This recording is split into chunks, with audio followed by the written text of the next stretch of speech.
မြမနန်းတွင်အထိကြရက်ရိုက်အောင်လွှမ်းမိုးခဲ့ပူတဲ့တက်ရှိထင်ရှားမြင်းဖြူကြီးများဒါကတော့မြမဘရင်ကြီးတွေအသေးအတန်လိုချင်ခဲ့တဲ့တက်ရှိထင်ရှားမြင်းဖြူကြီးတွေဖြစ်ပါတယ်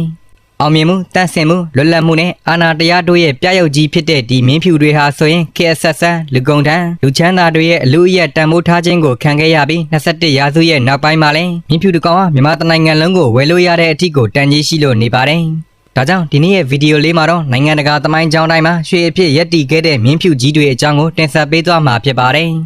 ပုံမှန်အားဖြင့်တော့တက်ရှိတွေတကိုယ်လုံးဆွတ်ဆွတ်ဖြူတယ်ဆိုတာကယောဂကြောင့်ဖြစ်ပေမဲ့လည်းအခုမြင်နေရတဲ့အာရှမြင်းဖြူကြီးတွေကတော့တဘာဝအရာကိုတကိုယ်လုံးငွေမင်အောင်ထနေတာကိုဖြစ်ပါတယ်သူတို့ရဲ့ကြွသားတွေနဲ့ကြစ်လက်တဲ့ကိုခန္ဓာဖွဲ့စည်းပုံကြောင့်အာကစားပြိုင်ပွဲနဲ့စစ်ပွဲတိုက်ခတ်ရေးတွေမှာလူတွေရဲ့နံပါတ်1စိတ်ဝင်စားခြင်းကိုခံရတဲ့တရားတွေလည်းဖြစ်ပါတယ်မင်းဖြူတွေကလူနဲ့ပူးပေါင်းဆောင်ရွက်ရမှာကောင်းမွန်တဲ့နားလေအာယုံခံနိုင်စွမ်းလည်းရှိတာကြောင့်လူတွေစီကနေအလွယ်တကူသင်ယူနိုင်ပါတယ်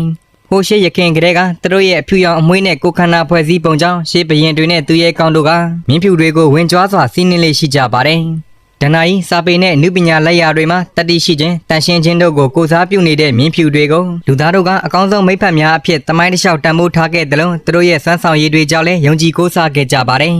မြောက်ကိုရီးယားမှာဆိုရင်မြင်းဖြူတွေကိုအာနာတတ်ဆင်မှုနဲ့ကံကောင်းခြင်းရဲ့သင်္ကေတအဖြစ်ယူဆတာကိုခေါင်းဆောင်ကင်ဂျုံအန်ရဲ့သမီးကင်ဂျူအေရဲ့မြင်းဖြူစီးနှင်းထားတဲ့ဓာတ်ပုံတွေကတက်တည်ပြနေပါတယ်မြင်းဖြူအပါအဝင်မြင်းအများစုရဲ့ပြင်းပြတက်တန်းမှာ25နှစ်မှ30နှစ်အတွင်းဖြစ်ပြီးအချို့သောကျမ်းမာတန်ဆွမ်းတဲ့မြင်းဖြူတွေကအနှစ်40အထိကိုအသက်ရှည်တတ်ကြပါတယ်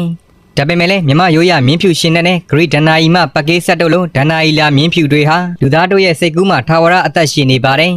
မြန်မာဘရင်တွေလက်ထက်ကမင်းမြောက်တစား9ပါးမှာမြင်းဖြူပါဝင်ပြီးတော့မြင်းဖြူကိုပိုင်ဆိုင်ထားပြီးစီးနှင်းနိုင်တဲ့သူကတကူဩဇာကြီးမြင့်တဲ့လူသားဖြစ်တယ်လို့တော့ပြည်သူတို့ကလက်ခံထားခဲ့ကြပါတယ်။ဒါအပြင်မြင်းဖြူတကောင်ဟာမဖြစ်လာသေးတဲ့အန္တရာယ်ကိုလည်းအလိုအလျောက်သိရှိအာရုံခံနိုင်တယ်လို့လူတွေကထပ်လောင်းယုံကြည်ကြပါသေးတယ်။သိပ္ပံနည်းနဲ့လေးလာချက်တွေအရမြင်းဖြူတွေဟာ Dominant White Genie နဲ့ Grey Genie ကြောင့်ဖြစ်လာတာဖြစ်ပြီးအကျုပ်ကအသက်ကြီးလာတာနဲ့အမျှသူတို့ရဲ့ပင်ကိုအမွှေးအယောင်ကတဖြည်းဖြည်းဖြူလာတတ်တာကိုလီပေဇနာမျိုးစိတ်ကဖော်ပြနေပါတယ်။နောက်ပြီးအဲပိုင်းတို့မြင်းဖြူမျိုးစိတ်ကကဘာပေါ်မှာအလွန်အင်မတန်ရှားပါပြီးမျက်လုံးကတော့နီညူရောင်ရှိပါတယ်။မြင်းဖြူအထီးတွေကအမတွေကိုအနိုင်ကျင့်ခြင်းနီးအပြင်အတန်ပြုဟီတန်တွေနဲ့ဆွဲဆောင်ဖျားယောင်းတတ်ကြပါတယ်။အခုခေတ်မှာတော့မြင်းဖြူတွေကိုစီးနှင်းအားကစားခီးသွွားလုပ်ငန်းတွေမှာအသုံးပြုကြပြီးမျိုးကောင်းမျိုးတန့်ရရှိဖို့အတွက်လူသားတွေကထိန်းချုပ်မှုတွေပြုလုပ်လာကြပါတယ်။ဒဏ္ဍာရီမှာတော့မြင်းဖြူတွေကိုအံ့ဖွယ်စွမ်းအားများနဲ့ဖော်ပြထားပေမဲ့လည်းလက်တွေ့မှာတော့သူတို့ရဲ့အပြုအမူတွေဟာအခြားမြင်းမျိုးစိတ်တွေနဲ့ဆင်တူပါတယ်။မြင်းဖြူတကောင်ဟာတစ်နေ့ကို10လီတာမှ15လီတာအထိရေတောက်လေးရှိပြီးပူပြင်းတဲ့ရာသီဥတုတွေမှာ